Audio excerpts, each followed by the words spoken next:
we did, we said we're gonna get a mixture of bone. Patient did not want me to use autogenous because she wasn't keen to do any bone harvesting. So okay, we're gonna use Cerebone and some max graft.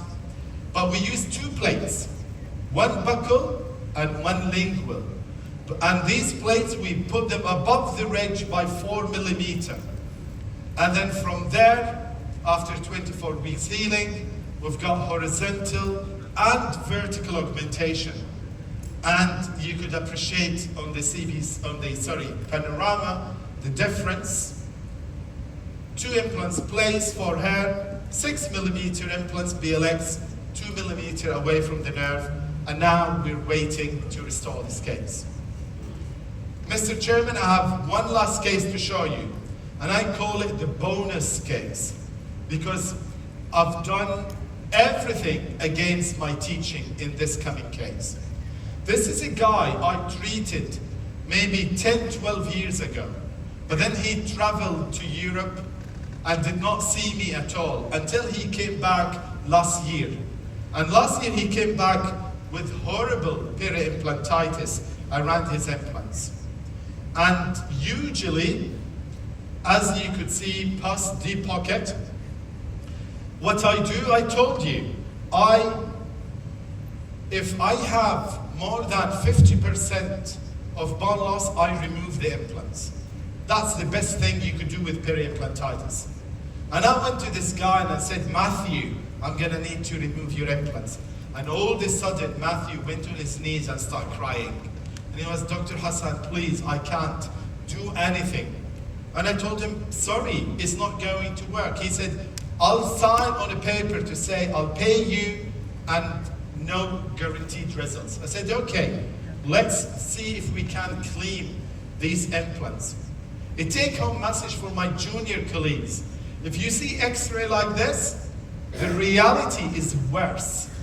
So usually reality is worse than the X-ray.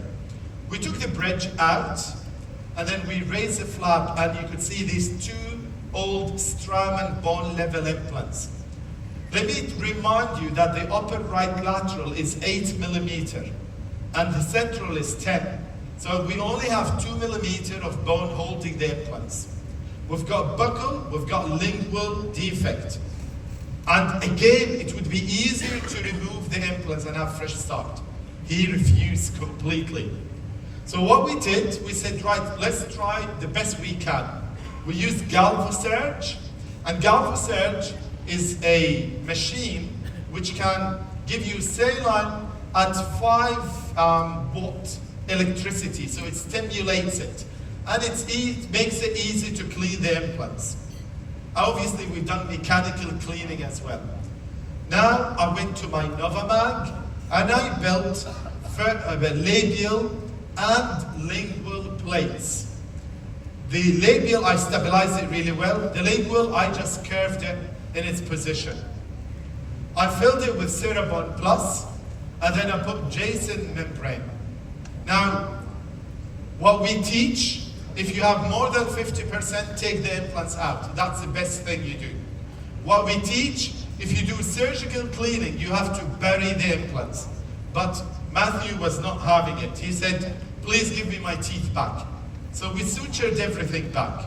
And I told him, it's not going to work, Matthew.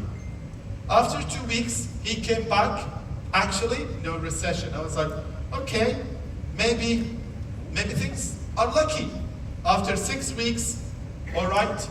After 20 weeks, okay, I mean, the bone is not great, but it's much better. But what really matters, on probing, no more blood, no more pus. Is it going to work? I really don't know. But without Novamag, I wouldn't be able to at least give him some chance or hope. I don't know. Do not do this at home. Do not do it in the clinic. I'm telling you, maybe next year it will fail. But I promise to show. So Novamag, I could use it for ridge contouring. I could use it with immediate implant. If I perforate my external salsa graft, you could put Novamag to recreate the wall.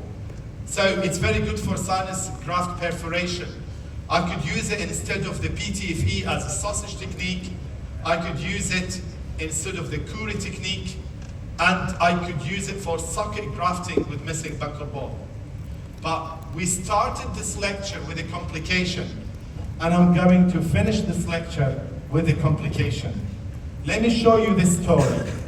The story is, this guy, he's actually my barber. Believe it or not, I go to the barber to shave my head and do my beard.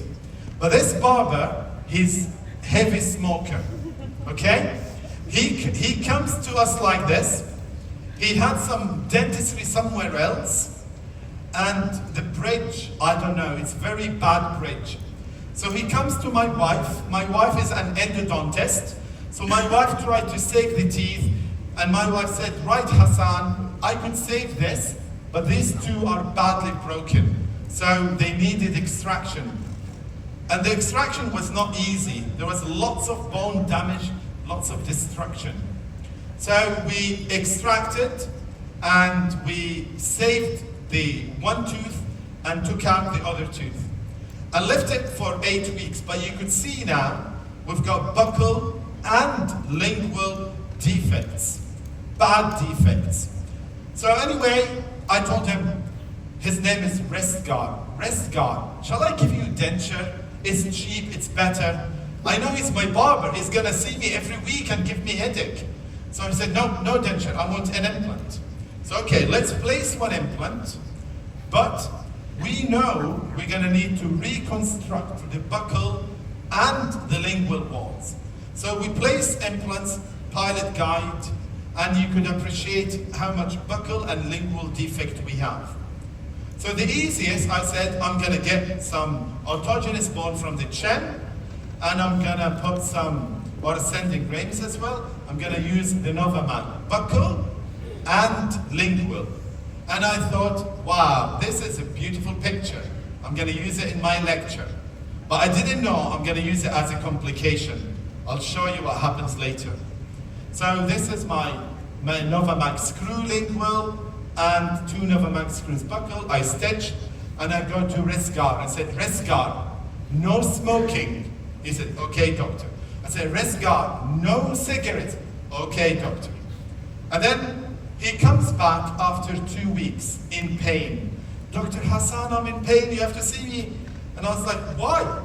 And look what I found. And I was like, Resgar, what happened? No cigarettes, but shisha every night. And I was like, what? And he was like, well, you did not say no shisha, you said no cigarettes. So, this is okay. Are you ready for the real thing? Look at that. And I was like, oh my God. And he was, doctor, I'm in pain. Now, I am a good doctor, I'm a good person. But on that day, I was very upset. And I said, okay, I'm not treating you. Like, what do you mean? I said, no, take painkillers, take mouthwash, come back after 1 week. I'm too busy today to treat you. And I was very angry with him. I did not want to help him because he ruined my picture. I thought, I'm gonna use it for my lecture. And then I gave him gel to use and mouthwash. And after 1 week, he came back, he said, doctor, pain is better. I was like, what do you mean pain is better? And I found this. I said, okay, come after another week. He said, doctor, it's perfect. You're a genius. I was like, I did nothing. What happened actually, the Novamag, as it got exposed, it increased the pH. And it started to be bacteriostatic and helped re-epithelialization. And I was like, okay, maybe the implant will not work. Come after another 2 weeks. I took the healing abutment, perfect. I bought bigger healing abutment, tighten, perfect. The bone worked. You and I know if we had that exposure with PTFE sausage or with bone block, it's game over. Here's the emergence profile. Yes, I lost some vertical bone, of course, but at least the case was, I don't know, you call it successful, you call it failure. From his point of view, he's very happy.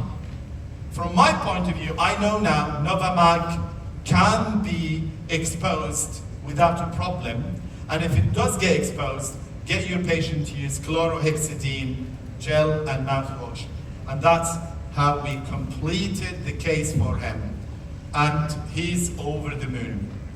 Obviously, it's a new membrane. We have more studies coming on the membrane. We have more indications for this membrane. And hopefully, I was talking to Mr. Fat, he said, hopefully it will come soon to Vietnam.